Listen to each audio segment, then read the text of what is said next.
Alors, Arnaud Bernadet, il est professeur du département de littérature de langue française à l'Université McGill. Il est membre de l'Observatoire sur la liberté d'expression. Il a récemment dirigé un volume collectif critique de la raison universitaire Liberté, Savoir, Justice aux éditions Libère 2025. Il a consacré plusieurs articles généralistes ou savants à la censure et à la culture de l'annulation comme aux politiques d'équité et de diversité. Ses deux prochains ouvrages à apparaître s'intitulent L'utopie de l'écriture inclusive et la guerre des mots, essai sur la conversation démocratique à l'âge de la cancel culture. Je vous invite à accueillir Arnaud Bernadet pour sa conférence IDI de la politique publique à la guerre idéologique.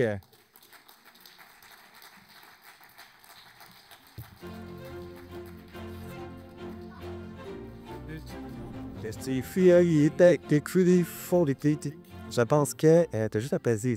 Ouais, mais si je vais revenir en arrière. Ça va être le petit bouton qui est là. Aïe, aïe. OK. On va le tester. Ouais, il vaut mieux le tester parce qu'en moi, tu sais, je le dirige vers où, là? Ah ouais, ça Est-ce que Louis, c'est... Ah, ça marche. Ça marche? Non, ça marche pas du tout. Comment je vais revenir en arrière? OK, non, si je vais revenir en arrière. Ah, super. OK, d'accord. On va dire que ça marche. Bouton rouge, si.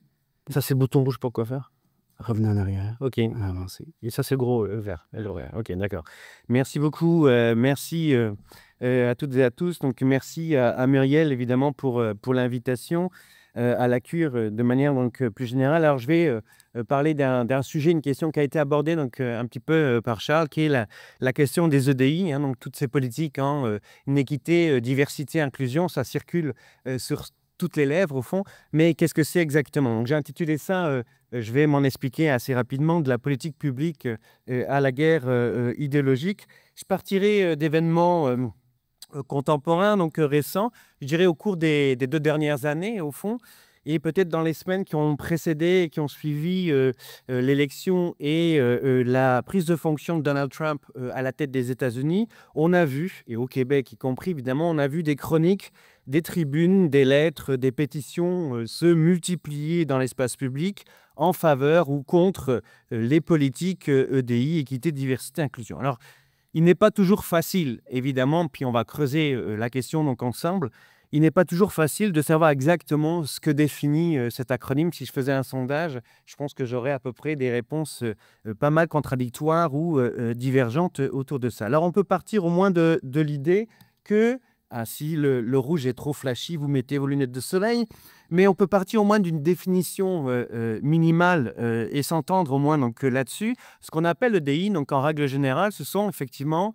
des dispositifs qui servent au sein d'une organisation donnée à assurer et même à promouvoir le traitement égal et juste des personnes en mettant l'accent sur les groupes qui ont été historiquement discriminés pour des raisons liées à l'identité de race, à l'identité de genre, d'orientation sexuelle ou de capacité physique. Donc c'est à peu près le sens que ça a donc, à la base. Alors, ces mesures EDI, donc, en règle générale, elles relèvent de ce qu'on peut appeler au fond les politiques publiques au sens des initiatives gouvernementales et elles se sont étendues de l'administration fédérale aux entreprises privées, en passant par la culture, en passant par les médias et l'enseignement secondaire et supérieur.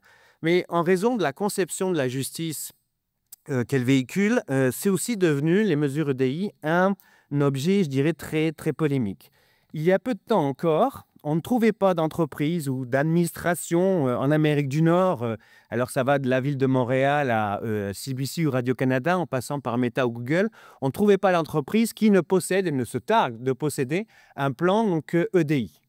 Et puis, à date récente, on a observé un renversement spectaculaire, d'abord donc aux États-Unis, des sociétés qui avaient, disons, adopté avec enthousiasme ces politiques qui ont progressivement renoncé ou annoncé qu'elles mettaient ça en sourdine. Bon, le tournant, c'est 2023, je dirais 2024. On peut penser à des firmes comme Ford, John Deere donc, ou Walmart, par exemple. Mais ce n'est pas limité aux États-Unis. Si on regarde à peu près donc, dans les mêmes dates, en mars 2024, il y a un rapport indépendant qui a été donné à la ministre de l'égalité des femmes au Royaume-Uni et qui fait clairement état d'un certain nombre de ratés, de dysfonctionnements dans l'administration britannique et également donc, dans les entreprises et qui suggère au fond de mettre en suspens ces mesures. Le coup de grâce, il a été donné récemment en un sens, c'est l'un des on s'y perd, hein, mais l'un des multiples décrets présidentiels de Donald Trump. Si vous voulez le rechercher, c'est l'Executive Order 1473, donc exactement. Donc c'est Ending Illegal Discrimination, donc mettre fin à la discrimination illégale and restoring merit-based opportunity, restaurer les chances sur la base du mérite. Alors il reste que si Trump, donc, et le Trumpisme aujourd'hui cristallise pas mal l'opposition à leur registre, un euphémisme, eh bien pour autant ils ne sont peut-être pas la cause directe, je dirais, la cause directe des clivages idéologiques qu'on observe autour des EDI. Je dirais même que c'est l'hypothèse inverse, au fond, donc, qui semble plus convaincante. Le Trumpisme participe, contribue plutôt à amplifier l'effet de polarisation dont l'EDI est la cause directe ou indirecte. Ce qui est clair, en tout cas, c'est que les EDI, ou l'EDI est devenu le lieu d'une guerre idéologique, en quelque sorte, une sorte de variante des guerres culturelles. Et je vous donne quelques réactions du côté du Québec, à mesure que les attaques se sont multipliées, notamment côté américain, contre les EDI. On a assisté évidemment à des apologies ou à des défenses de l'EDI. Je vous donne plusieurs extraits. Donc un extrait du Devoir, d'abord 500 signataires des professeurs d'université qui parlent d'un effet domino entre les États-Unis, le Canada et d'autres pays, qui parlent de la censure et des discours anti-EDI qui gagneraient du terrain ailleurs, y compris au Canada. Autre exemple, juste en dessous, là, c'est un collectif, cette fois-ci, de chefs d'entreprise, de consultants, d'experts, de managers qui parlent de la montée des idéologies d'ultra-droite, qui mettraient en péril, qui mettent en péril le vivre ensemble. Alors, il y a une prémisse derrière qui est intéressante, c'est que la condition de ce vivre ensemble, ça serait les EDI, précisément. Une prémisse qui est particulièrement discutable, donc on pourrait y revenir. Et puis, je ne cède pas, donc je ne peux pas ne pas céder au plaisir de citer Rima El Khoury, qui a un sens de la nuance poussé, et qui nous parle, par exemple, récemment, d'une contamination idéologique dans certains discours médiatiques et politiques, et même d'une sorte de campagne de croisade, c'est le terme qu'elle emploie, qui est intéressant, de croisade trumpiste contre le wokisme, à l'œuvre spécialement du côté de la CAQ et du PQ. J'ignorais à date qu'il y avait du trumpisme au Québec, mais vous venez de l'apprendre comme moi. Alors, je pourrais établir une longue liste de ce genre de déclarations, ce qu'elles montrent au même titre que les contestations et les stratégies de démantèlement des mesures EDI, c'est à quel point l'EDI s'est politisé au fil du temps. Et c'est sur les raisons d'être de cette politisation que j'aimerais réfléchir avec vous. Je le ferai en partant d'un milieu particulier que je connais assez bien, qui est le milieu éducatif, milieu universitaire. Alors, je vais essayer donc de le faire en quatre points, donc à peu près. On va d'abord remonter le temps, remonter, je dirais, la décennie Trudeau, donc on peut dire ça. Remonter donc en 2015 pour comprendre un petit peu d'où ça vient cette bête-là, donc EDI, donc exactement. Je remonterai beaucoup plus loin, donc, bien sûr, mais c'est un point de départ, c'est l'arrivée évidemment au cabinet du Parti libéral et de Justin Trudeau qui a donné en quelque sorte une inflexion progressiste importante au Canada à partir de 2015, et les politiques EDI ont été le fer de lance, évidemment, de cette dynamique progressiste. Je rappelle qu'elle rompt avec deux choses. Elle rompt avec les années Harper, ça c'est très clair, mais elle rompt également, donc elle s'oppose à la première version du Trumpisme à partir de 2016-2017. Alors, la priorité est accordée effectivement à partir de 2015 à la justice sociale, et c'est très sensible dans un discours qu'on aura oublié sans doute, mais on va le regarder donc d'un peu plus près, un discours que Trudeau, il n'est pas encore Premier ministre, a prononcé en mai 2015 devant le Canadian Club Toronto. C'est-à-dire devant quoi? Devant la crème donc de la finance de Bay Street et puis les grands philanthropes canadiens.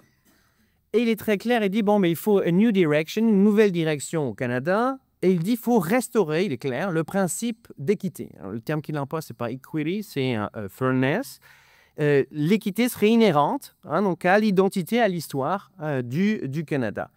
Et dans sa course, évidemment, dans sa course au pouvoir, donc l'équipe libérale et Trudeau se donnent comme un contrepoint, donc au sens littéral et métaphorique du terme.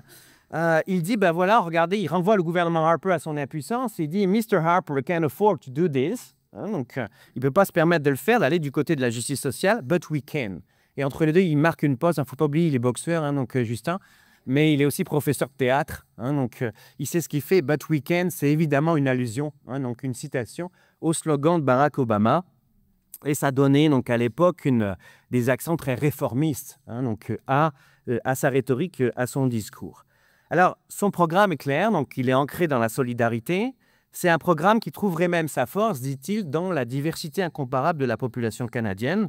Population canadienne qu'en termes économiques, le futur Premier ministre veut préparer aux besoins du marché. Et voici donc ce qu'il dit. Il dit « Nous savons que des investissements intelligents en éducation, dans la formation et la recherche contribueront beaucoup à avoir une main-d'œuvre de talent. » Bon, ce qui veut dire une chose, c'est que dans ce contexte, l'école et l'université spécialement, j'y reviendrai, sont des leviers essentiels. Ce programme tend cependant pour Trudeau, c'est intéressant, vers un point d'équilibre politique, selon lui, un point d'équilibre centré ou centriste, en tout cas, et c'est intéressant vu ce qui se passe actuellement, un point d'équilibre qui serait éloigné des extrêmes, éloigné par sa modération même, garant par sa modération même de la cohésion sociale. C'est ce qu'il dit, donc c'est la deuxième citation, et j'ajouterai que si nous ne nous livrons pas l'équité, les Canadiens finiront par envisager des options plus radicales. Bon. Alors, le statu quo étant indésirable en matière sociale, l'équité doit être mise en œuvre parce qu'elle est avant tout génératrice, nous dit Trudeau toujours dans son discours, de plus de croissance, de plus de prospérité. Elle contribue à une culture des affaires robuste. Non seulement elle ne conteste pas l'économie de marché, mais elle s'applique à en corriger les effets pervers en tenant compte notamment des disparités de revenus. Donc c'est la troisième citation. Donc, notre plan est fondé sur ce principe fondamental, c'est une magnifique redondance, selon lequel l'équité pour la classe moyenne et ceux qui travaillent dur pour la rejoindre se traduit par une croissance plus forte pour tous. Bon, jusque-là, tout va bien. Il s'agit d'une redistribution des richesses, mais dirigée ou redirigée vers une classe, la classe moyenne, dont les contours sociologiques sont flous, évidemment, et que Trudeau se garde bien de définir. Bon, dans tous les cas, ce qui est clair dans sa démarche, c'est que la voie juste est en même temps une voie politique moyenne, et vice-versa. Alors, en ce domaine, évidemment, le gouvernement Trudeau va s'appuyer sur une tradition étatique bien établie, qui a ses repères, je vous les rappelle ici. La charte, bien sûr, des droits et des libertés, surtout important, le rapport de la commission de la juge Abella, en 1984, rapport sur la commission d'égalité en matière d'emploi, rapport sans lequel il me semble difficile de comprendre le Canada des 40-45 dernières années, ça me paraît très clair. C'est dans ce rapport que la notion d'équité se trouve en quelque sorte, je dirais presque codifiée, au sens où elle est définie comme l'équivalent canadien des politiques d'affirmative action, de discrimination positive, aux États-Unis, et qu'elle est posée comme un levier pour les groupes qui ont été historiquement discriminés, ce qui leur permettrait d'accéder en quelque sorte au Canadian Dream, au rêve canadien. Alors, qu'est-ce qui est venu concrétiser cette question de l'équité? Eh bien, c'est deux éléments. C'est la fameuse loi, je vais y revenir, la loi sur l'équité en matière d'emploi en 1986. Et puis, le programme de contrats fédéraux, toujours la même année, qui oblige en fait les entreprises qui traitent avec le gouvernement fédéral à appliquer, à mettre en œuvre l'équité, les principes d'équité. Alors, ces textes ont été revus à plusieurs reprises. Ce qui est intéressant, c'est que très récemment, la loi de 86 sur l'équité a été en quelque sorte en phase de révision, il y a eu un groupe, un task force, un groupe de réflexion qui a été mis en place en 2022 dirigé par la juriste Adèle Blackett, juriste McGilloise. Et ce rapport, c'est un groupe de travail sur l'examen de la loi sur l'équité en matière d'emploi. Alors, c'est une phase importante. Je ne crois pas que pour l'instant qu'il y ait eu de suite à ma connaissance encore, mais il y a tellement de projets de loi qui se sont empilés, puis le Parlement, de toute façon, ne siège plus. Mais ce qui est intéressant, c'est que là-dedans, elle essaie de proposer une modernisation de la loi de 86. Elle répète que la justice sociale est un outil donc, majeur donc, au Canada et elle promeut ce qu'elle appelle une inclusion équitable. Bon. Alors, on a l'équité, la diversité, l'inclusion. Là, on a une équité, donc une inclusion, pardon, donc équitable. Je ne sais pas, on pourrait imaginer une diversité équitable ou une équité diverse, je ne sais pas. Mais ce qui est clair, c'est quand on regarde le texte, c'est le concept n'est jamais clarifié. Mal défini, et ça amène des phrases qui sont assez circulaires, et ça s'oppose, dit-elle, je vous l'ai souligné, à une vision excluante de l'équité, qui n'est jamais illustrée. Donc, je ne sais pas trop donc, ce qu'est donc, une vision excluante de l'équité.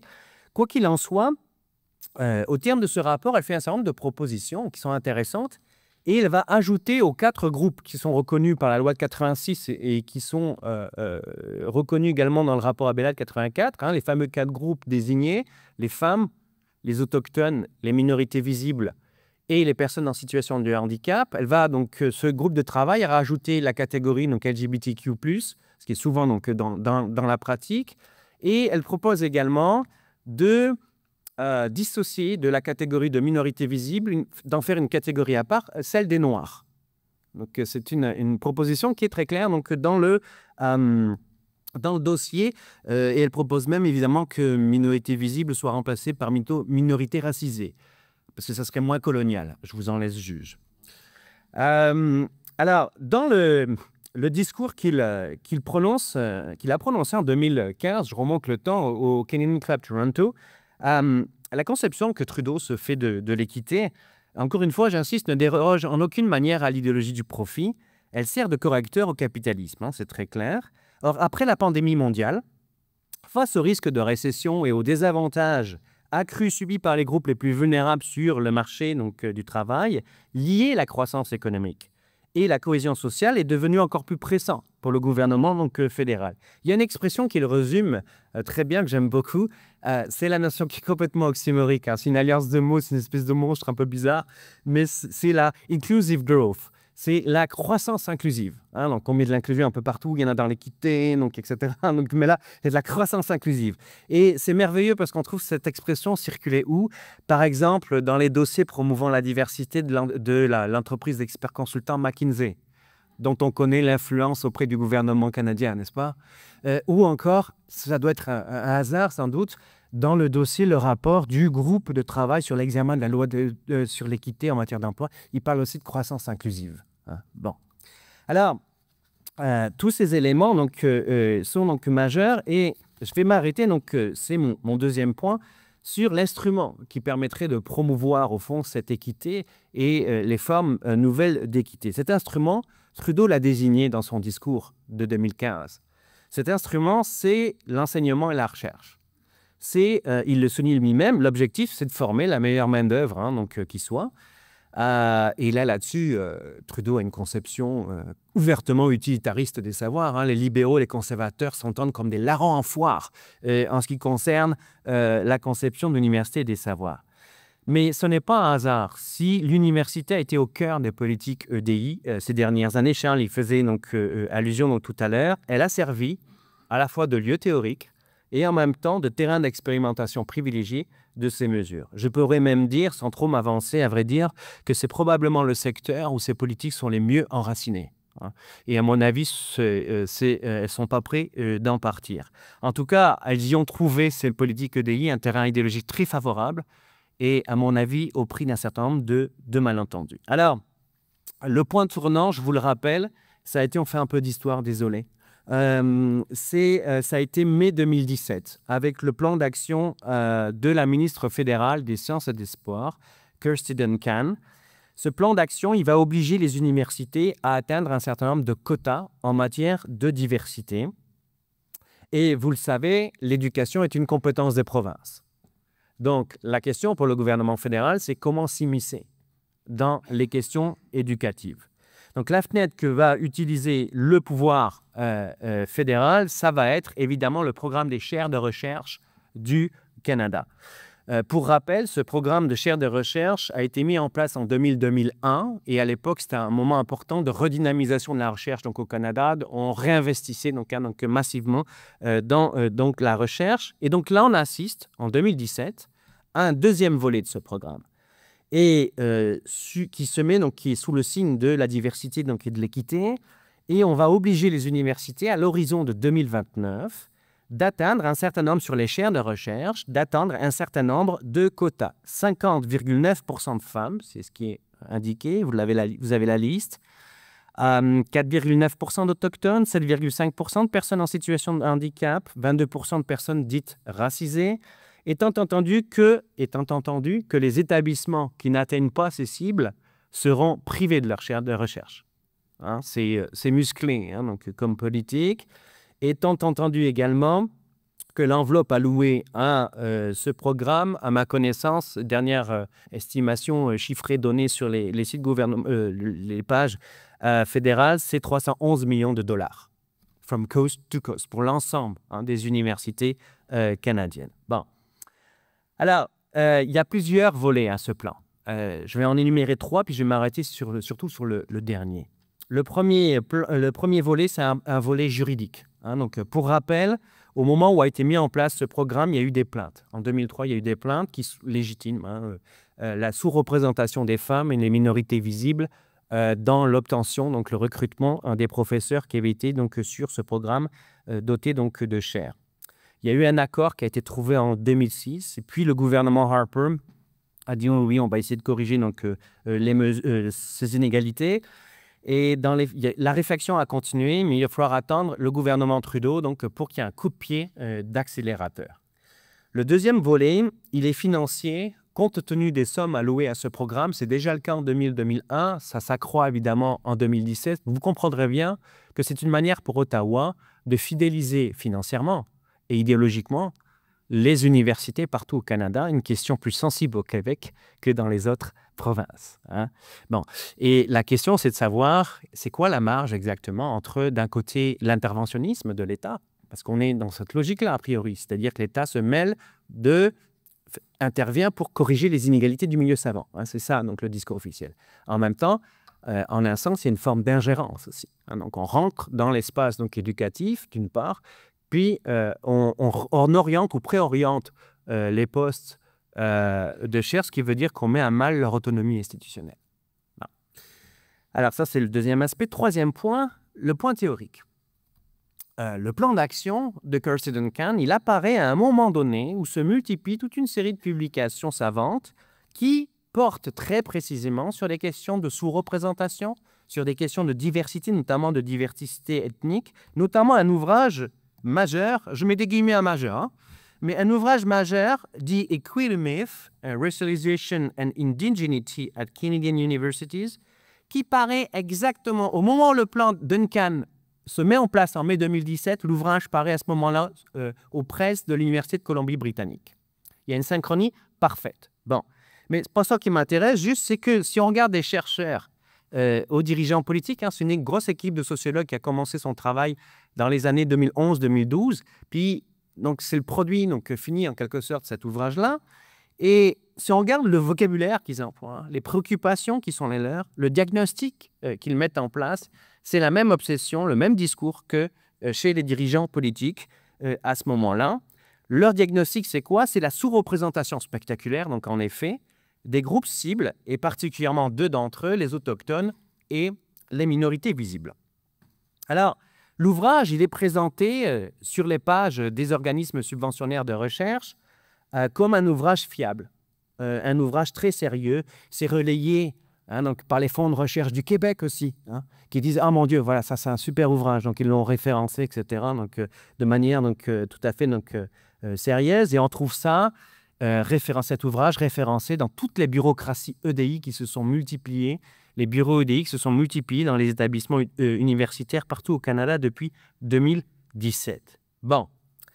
Alors, quand on regarde de près cet ouvrage-là, je vais m'y attarder juste 2 minutes, il fait deux choses. Premièrement, donc, c'est des auteurs qui mettent en cause la loi de 1986, donc Employment Equity Act, la loi sur l'équité à l'emploi. Ils disent, voilà, elle n'a pas tenu ses promesses. Mais ils vont beaucoup plus loin que ça. Ce sont des sociologues, pour la plupart, et ils sont inspirés par le courant qui vient des facultés de droit, qui est le courant de la théorie critique de la race, Critical Race Theory, et ils considèrent que la loi est tout sauf neutre, donc un peu à la manière de Marx, donc ils considèrent que c'est une fiction idéologique qui est aux mains d'un pouvoir. Alors non pas comme chez Marx, donc dans les mains d'une classe sociale, mais d'un pouvoir qui est exercé par les Blancs. Hein. D'où les deux prémices qui s'en dégagent. Premièrement, hein, donc, il y a du racisme systémique partout dans les universités canadiennes, hein, donc on est d'accord. Hein. La preuve en est, il y a une sous-représentation des autochtones hein, donc, et une sous-représentation des minorités visibles. Bon, je ne détaille pas, mais c'est un sophisme dans les faits, donc, hein, mais c'est le sophisme qui porte l'ouvrage. Ce qui est troublant, c'est de voir l'État fédéral, c'est de voir les institutions de savoir valider cette perspective-là. Parce que la méthodologie de cet ouvrage-là, je pourrais longuement donc, en discuter, mais elle fait problème. Je vous donne juste deux exemples. Ils ont travaillé pour quantifier la sous-représentation en question des autochtones et des minorités visibles. Comment ils ont fait? Ils ont dû s'appuyer sur deux recensements, dont un fait pendant les années Harper, où les critères ethniques avaient été beaucoup discutés, donc âprement, mais il manque de données. Et donc, qu'est-ce qu'ils ont fait? Ils sont allés, ils le disent hein, ingénument, hein, donc ils le disent, ils sont allés sur les sites Internet des universités, puis ils ont regardé département par département les photos des gens. C'est un nom, hein, ça s'appelle le profilage racial. Et quand il n'y avait pas les photos, ah mince, il n'y a pas de photos, là ils ont gardé les noms. Ah, tiens, c'est quelqu'un qui doit être de la diaspora noire là. Ou alors ils ont essayé donc de chercher une concordance entre les noms et puis les thématiques. Hein. Est-ce que ce sont des thématiques postcoloniales? Est-ce que ça porte sur la question des minorités, etc. Oh, et ça doit être quelqu'un des minorités. Hein. Je le prends en ironie, mais c'est littéralement donc, ça. Donc vous voyez bien que là, il y a quand même un gros problème en termes de fiabilité. Deuxième élément, ils disent qu'il y a du racisme systémique partout, donc il faut décoloniser les universités partout, de la Colombie-Britannique jusqu'à Terre-Neuve. Ouais. C'est amusant parce qu'ils décolonisent et donc ils ont travaillé sur les universités canadiennes, hein, donc, sauf qu'ils ont travaillé uniquement sur les English-speaking universities. C'est-à-dire, par exemple, si je prends l'université d'Ottawa, elle est présentée comme une université anglophone, pas une université bilingue. Et lorsqu'on arrive au Québec, ils ont considéré 3 universités. McGill, Concordia et cet établissement qui a un poids démographique majeur au Québec, Bishops. 2800 étudiants pour tout, rien sur le réseau UQ, rien sur l'université Laval, rien sur l'université Sherbrooke, rien sur l'université de Montréal.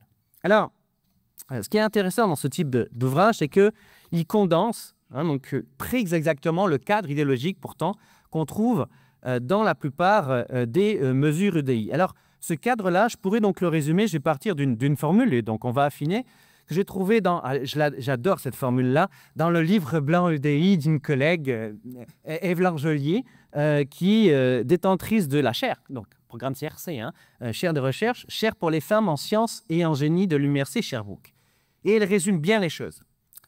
La gestion de l'EDI demeure un impératif moral, une obligation légale ainsi qu'un facteur de performance. Alors, l'obligation légale, on en a parlé, c'est la loi de 86, qui est en phase de modernisation.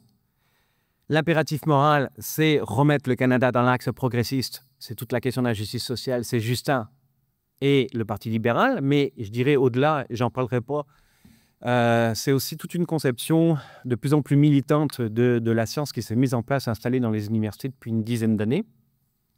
Il reste un morceau. Ce morceau, c'est la gestion de l'EDI et la performance. Ça, c'est un tout autre vocabulaire. Et d'où ça vient, ce bête-là? Ça, c'est, je dirais, l'angle mort de toutes ces rhétoriques progressistes donc, ou qui entendent œuvrer au nom du progrès. C'est pas un mince détail. Il s'agit d'un lieu commun.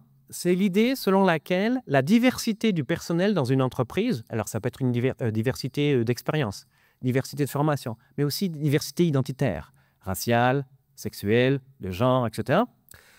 Cette diversité contribue nécessairement à la productivité de l'entreprise. D'accord? Bon, où est-ce qu'on trouve ce type d'argument? C'est dans la... Et là, il y a une bibliographie mais immense, pléthorique à ce sujet. On trouve ça dans les théories managériales. Je vous rappelle, le management, c'est la science d'organisation des entreprises, mais pour eux, c'est une évidence. Ce que je viens de vous résumer, ce lieu commun-là, on trouve ça partout. Il y a un nombre d'articles, alors là, pour le coup, c'est inquantifiable, d'articles, d'ouvrages, d'essais dans ce domaine-là. Et ils ont une lecture de l'histoire sociale dans le management qui est très claire, qui est une lecture de l'histoire sociale assez simpliste, centrée sur le modèle états-unien, comme si c'était une société, donc un modèle universel, et il dégage 3 paradigmes, c'est-à-dire 3 cadres de pensée. Je vous les ai résumés, ces paradigmes managériaux. Donc, ils considèrent, je suis allé regarder, je préfère lire Proust, hein, franchement, donc Gaston Miron, mais donc, je suis allé regarder donc, dans ces travaux-là, et les plus récents, les plus actualisés, ils dégagent 3 paradigmes. Premier paradigme, celui de l'égalité. Donc, on est dans les années 50-60, c'est là qu'il place ça, c'est le moment des civil rights. Okay, donc, revendication féministe, revendication des minorités ethniques, revendication revendication, il m'en manque un, je ne sais plus. Bon, bon, donc ça, c'est le cadre. À partir des années 80-90, il y a un effet de recul. Et c'est le moment de la diversité. On en parle déjà de la diversité dans les années 60, mais ce modèle-là va donc véritablement s'imposer. Exit l'égalité, on parle beaucoup plus de diversité. Alors, ça correspond à un moment très précis. Aux États-Unis, ça correspond à ce moment où on commence à regarder les résultats des politiques de discrimination positive et on se rend compte que le résultat est mitigé. Ça avait servi de véhicule de moteur. Ça n'a pas donné les résultats espérés, d'une part. Puis deuxièmement, c'est le moment où la droite reaganienne prend le pouvoir. Il y a une grosse similarité avec ce qu'on est en train de vivre donc, actuellement. Et c'est un moment où Reagan essaie de démanteler les programmes sociaux qui avaient été mis en place. Hein, c'est le modèle de ce qu'on a appelé la Great Society et de la lutte contre la pauvreté. Aujourd'hui, c'est une lutte contre les pauvres, hein, plutôt, chez Trump. Mais on démantèle tous les programmes sociaux qui avaient été mis en place par Kennedy et Johnson dans les années 60. Bon. Et ça correspond à ce moment-là. Et puis, il y a un troisième paradigme qui se met en place, un grand tournant. Donc, on parle parfois de New Management. Vous voyez, je suis savant, hein, je me suis vraiment renseigné. Donc, troisième, c'est le paradigme de l'inclusion.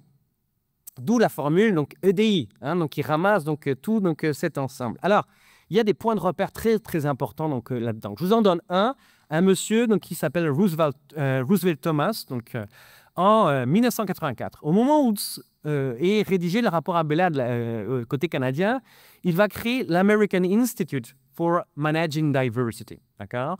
Et il fait un article en 90, je vous ai donné même un de ses ouvrages très connus donc à côté, en image, c'est From Affirmative Action to Affirm Diversity, dans la Harvard Business Review. Alors, c'est très simple son point. Il dit l'État, c'est plus le temps de l'État, des politiques publiques de l'État. Il dit maintenant, ce sont les entreprises privées qui doivent prendre le relais de l'État, d'une part. Et il est clair, il ne s'agit plus de corriger les inégalités. Il ne s'agit plus de corriger les injustices. Maintenant, il faut assurer la mobilité des individus au niveau de certains postes. Il ne s'agit plus de faire rentrer les femmes ou les minorités visibles dans l'entreprise. Il s'agit de les conduire à des postes de middle management ou de leadership. La logique est complètement différente. D'accord? Alors, sur cette base-là, ce point de vue, donc, il a été complètement entériné, complètement validé non seulement par les entreprises, mais par les administrations universitaires elles-mêmes. Ça correspond, c'est conforme en particulier à la conversion gestionnaire néolibérale des universités au cours des années 90. Je vous donne un exemple que j'aime beaucoup. Hein, c'est un bijou. C'est le plan EDI de l'Université Laval. C'est vraiment un bijou. C'est bizarre, hein, d'ailleurs, parce qu'il y a un certain nombre de collègues de cette université qui viennent de la faculté de gestion qui ont contribué à faire ce plan. Ça doit être un hasard, je pense. Et là-dedans, il valorise une culture de l'inclusion. C'est quoi cette bête-là? Culture de l'inclusion, dans les 3 paradigmes managériaux, ça veut dire quoi? Ça veut dire non seulement on valorise la différence des uns des autres, on est du côté de la diversité, mais de manière proactive, il faut susciter le sentiment d'appartenance de chacun. Ça, c'est la notion qui traîne tout le temps autour des EDI, qui est majeure, c'est la notion de belonging. Et on peut même trouver l'acronyme, hein, donc EDIB, hein, donc Equity, Diversity, Inclusion and Belonging. Bon, alors, il s'agit d'améliorer, si vous voulez, les relations professionnelles et de rendre le milieu de travail le plus ouvert possible. Hein? Donc, c'est vraiment donc, une conception qui est inséparable à la fois d'un cadre multiculturel, mais inséparable du comportement entrepreneurial des universités. Et les universités, elles œuvrent sur un marché. C'est le marché de l'enseignement supérieur. Et à l'image des organismes privés, elles pourront donc soumettre leur personnel à des formations en EDI, par exemple des formations à l'antiracisme, hein, ou encore elles vont viser un marketing de la diversité pour améliorer le recrutement du personnel ou le recrutement étudiant. Je vous ai donné un bel exemple. C'est la campagne d'admission au premier cycle à l'Université Concordia en 2023. Alors, c'est dommage parce que j'avais la photo, puis je n'ai pas réussi à garder l'archive, donc vous allez devoir me croire sur parole. Donc, il y avait une jeune fille noire qui était en photo, puis il y avait ce slogan. Alors, c'est important que ce soit, parce qu'elle est une intersectionnelle. C'est une femme et elle est noire, donc elle est doublement opprimée. Okay, donc on est sur ce code-là. Et la formule, c'était « devienne briseuse de plafond de verre ». Bon. C'est une publicité, hein, donc il s'agit de faire le tapin, hein, d'attirer le client. Hein, donc ça a une fonction évidemment ouvertement prostitutionnelle, c'est fait pour attirer. Vous ne le voyez pas, c'est marqué à la toute fin, mais il y a tout un baratin sur les groupes discriminés qui ont du mal à accéder à des positions de leadership. Tiens, ça vient d'où ce discours, hein? Et puis à la fin, c'est « la lutte se poursuit ». Et elle est loin d'être terminée. Alors moi, je suis un petit prof d'université, j'ai toujours pensé naïvement qu'une classe, c'était un lieu où on apprenait des choses. Mais non, j'ai tout faux. Une classe, c'est un lieu où il y a une guerre, des races et des genres. Hein, c'est comme ça que ça marche. Alors, on a tout, donc, on a tous les éléments, là. On a tous les éléments. La gestion de l'EDI, le culte de la performance, c'est la composante managériale. L'impératif moral, c'est la justice sociale, l'axe progressiste. Hein. Et on a tous les éléments et on peut voir, et ce sera mon dernier point, je termine donc là-dessus, on peut voir désormais donc, les défauts, les failles donc, de ces politiques EDI. Le premier élément donc, qui saute donc, aux yeux, c'est que pour l'essentiel, ces politiques EDI, ce sont des réformes qui sont une justice qui est essentiellement verticale. C'est une justice qui est essentiellement élitaire. Je m'excuse là, mais si tu veux de la diversité, tu pars par le bas, tu pars par le haut. Or, ce qu'a fait le gouvernement fédéral, oui, bien sûr, c'était sa fenêtre. La petite fenêtre qu'il avait, c'était la fenêtre par le haut, rentrée par le programme CRC.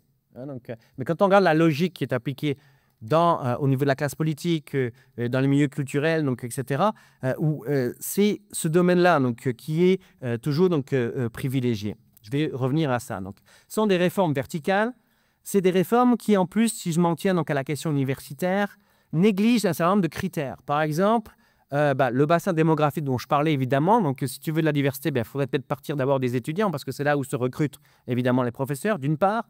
Et puis, deuxièmement, la localisation géographique. C'est plus facile d'atteindre la diversité, notamment la diversité ethnique, quand tu es à Montréal, à Vancouver ou à Toronto, que si tu habites en région capitale nationale, à Chibougamau, à Rimouski ou à Chicoutimi. C'est évident. Hein, donc, et ce plan-là, le plan d'action de 2017, n'en tient pas compte.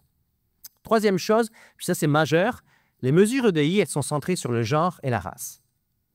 Elles sont centrées sur le genre et la race. Elles effacent complètement les écarts, les disparités socio-économiques. Ça n'apparaît jamais. Bon. Et dernière chose, elles visent des groupes. C'est une division qui est très problématique. Est-ce que les femmes, c'est un groupe? C'est pas un groupe, les femmes. Non. Est-ce que les autochtones, même, c'est un groupe? Ils se reconnaissent comme nation, comme clan, mais ce n'est pas un groupe. Ça tend en plus à les homogénéiser. Dire les personnes à handicap, c'est un groupe, mais il y a des gens qui ont les moyens d'accéder par exemple à des soins dans le privé, d'autres pas, etc. etc. Donc il y a toute une série d'éléments. La notion de groupe, en plus, efface la réalité de classe sociale. Alors, je pose la question, puis c'est promis, Jean-François, j'ai presque fini. À qui profitent donc ces politiques EDI? Quand on regarde les faits, je répète, la diversité, ce n'est pas l'égalité, ça peut même être une méthode de gestion de l'inégalité. La gestion de l'EDI, elle est ressortie pour l'essentiel à une justice élitaire. Elle bénéficie premièrement à des individus qui sont censés représenter leur groupe, mais c'est des segments très étroits en fait de la population. Ça, c'est la première chose. La deuxième chose, c'est quand on regarde où elles sont pratiquées, ces mesures EDI, c'est pour les postes en entreprise donc de leadership ou de middle management, les universités, les médias, la classe politique, les milieux culturels. Ça a un nom, hein, cette affaire-là. Ça s'appelle les élites ou les dominants. D'une part. La deuxième chose donc, qui m'apparaît, je ferai donc, évidemment donc, une hypothèse ici. Il me semble que c'est... ça marche plus. Ouais. Il me semble que ces politiques sont l'expression de ce que la philosophe américaine Nancy Fraser a appelé le bloc progressiste néolibéral. C'est quoi cette bête-là? C'est une alliance, ça paraît complètement improbable, mais c'est une alliance réelle, tout à fait puissante et tout à fait aisément observable, entre d'un côté des courants progressistes traditionnels, des nouveaux mouvements sociaux, féminisme, antiracisme, multiculturalisme, écologisme, etc., et dans le cas états-unien, les secteurs dynamiques, symboliques, financiers de l'économie américaine. Wall Street, la Silicon Valley, Hollywood. Il ne faut pas oublier le contexte dans lequel Trudeau a fait donc, son grand texte programmatique, le Canadian Club Toronto, donc c'est devant la crème de Bay Street. Alors, Comme elle l'explique très bien, ce grand bloc progressiste néolibéral, il n'a jamais cherché à abolir la hiérarchie sociale. Il cherche à la diversifier, ce qui n'est pas tout à fait la même chose. Et ce bloc-là, comme l'explique très bien, qui s'est bien maintenu, hein, c'était une hégémonie politique au moins de Clinton à Obama, on pourrait donc ajouter Biden, et il a très largement contribué à appauvrir les classes populaires, et notamment donc, la classe ouvrière, dont on connaît le glissement en matière de vote, hein, donc, très clairement, et de manière réactive. Cette hégémonie idéologique, elle a été contestée. Elle l'explique très bien encore, Nancy Fraser, à un moment bien précis en 2016, avec l'arrivée de Trump. Celui qui met en cause la composante d'abord progressiste de ce bloc-là, c'est Trump, au nom d'une conception qui est ethno-nationale, qui est réactionnaire, hein, donc, et ultra-conservatrice. On voit donc encore donc, à ces décrets donc, en 2025, hein, donc, les décrets donc, récents du mois de janvier. Alors, c'est sans doute un président qui respecte davantage le consensus donc, néolibéral. Cela posé quand on regarde ce qu'il fait du côté de, je ne suis pas un économiste, mais ce qu'il fait du côté de l'économie de marché, en essayant de chercher des rapports bilatéraux. Ce qu'il est en train de contester, c'est la vision mondialiste, dont il est pourtant le pur produit, mais la vision mondialiste, hein, donc, en matière donc, d'économie. Quoi qu'il en soit, il me semble difficile. Le trudeauisme est à sa manière donc, une forme d'alliance, de progressisme comme ça, et de néolibéralisme. Quand on regarde, en fait, si on n'a pas ce rapport d'hégémonie contre hégémonie, ce bloc progressiste néolibéral donc en tête, on peut difficilement s'expliquer aujourd'hui pourquoi les mesures EDI sont à ce point politisées et sont devenues donc une espèce de champ de bataille. Alors vous allez me dire, donc, et je termine ainsi, le Québec dans tout ça. Le Québec, il est pris au milieu de ces différents courants et les universités jouent un rôle non négligeable dans l'expansion des idéologies qui sont attachées aux EDI. Ce sont des mesures quand même qui ont été décidées par Ottawa et qui évidemment se rapportent à un modèle de justice qui vient heurter le modèle d'intégration et le vivre ensemble québécois. On peut leur opposer évidemment une politique plus égalitaire, une politique universelle ou universaliste. Il me semble difficile de gérer ou de corriger des écarts des inégalités de genre et de race sans passer par les écarts de statut ou de richesse, par exemple. Il ne s'agit pas pour autant, en tout cas de mon point de vue, de se priver des moyens de la politique de discrimination positive, mais d'en reconnaître les limites. Une chose est certaine, la conversation sur la justice et l'égalité ne pourra se poursuivre au Québec qu'à la condition de la sortir du cadre dogmatique que lui a imposé le Canada.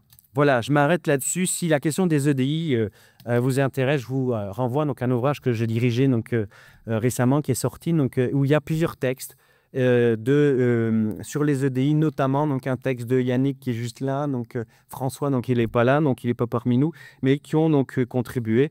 Et je vous remercie, puis on va passer donc, aux questions. Je termine.